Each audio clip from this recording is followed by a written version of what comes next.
Well, this video might go to some interesting places.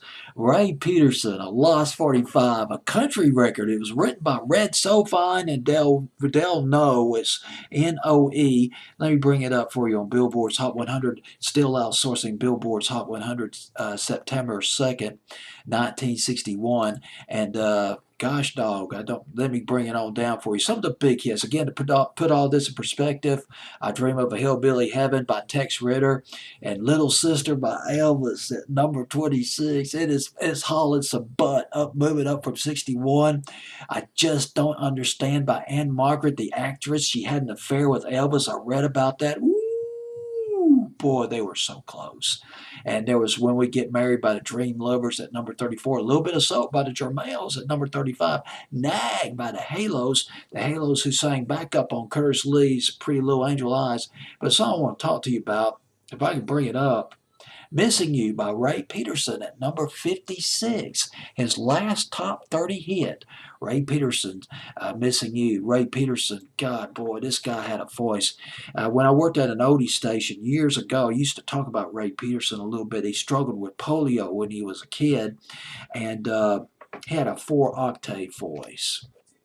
He was blessed with a singing voice, and he had a smooth voice. He moved to L.A. He signed a deal with RCA Records. His first hit record, The Wonder of You, at 1959. It went to number 25 on Billboard's Hot 100. It was later covered by Elvis in 1970, a bigger hit by Elvis in 1970. They later became friends, Ray Peterson and Elvis did. And his next release, Tell Laura I Love Her. Tell Laura I Need Her. It's about a race car driver. It crashes, a car catches on fire. It's a classic teenage tragedy record. And that was his first big hit. But you're not going to believe what happened to this record in England. It was considered vulgar. Decca Records decided not to put out Tell Laura I Love Her by Ray Peterson because they decided it was too vulgar. It was tasteless. And get this, they destroyed 20,000 copies of the record that had been pressed. But the irony was, it was covered in England by a guy named Richie Valens. And I can't, my chicken scratch just got me again. It was covered by somebody else in England. Richie Phelan or Richard Valens, Ricky Valens. Let me bring that up for you real quick. Just bear with me. I should have written down his name correctly, but it was Ricky Valens. It was covered by Ricky Valens in England. It went to number one, and his version went to number one in England for 3 weeks. Tell Laura I Love Her. I'm trying to figure out why the song was so considered so vulgar. The only part that I think that they might have been offended by was this part right here. No one knows what happened that day, or how his car overturned in flames.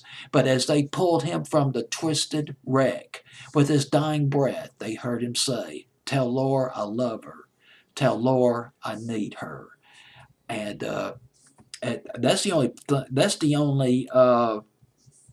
only lyric, the verse that comes closest to being offensive, I guess. Now in the chapel where Laura prays for poor Tommy who passed away, it was just for Laura he lived and died. Alone in the chapel, she could hear him cry, Tell Laura I love her. I just don't see why his version was banned in England. But anyway, let's go back. After that, there was Corrine Corina. That was produced by Phil Spector. That was a big one for Ray Peterson. I Could Have Loved Her So Well. That one was written by Barry Mann and Jerry Goffin. Finally went to number 57 on Billboard's Hot 100. He tried another Death song after that. It was called Give Us Your Blessing, but that only went to number 70. But Give Us Your Blessing, you might remember it was covered by the Shangri-Las. I believe it was in 1965. Their version went top 30. And then there was Missing You by Ray Peterson, covered by Jim Reeves, too. But his version went to number 29 on the pop charts. Hanging in on Billboard's Hot 100 at number, let me bring that up for you again. Got the wrong Billboard Hot 100 up. It was at number 56, up 3 from 59 the previous week. On Billboard's Hot 100 for 15 weeks, it is Ray Peterson with Missing You.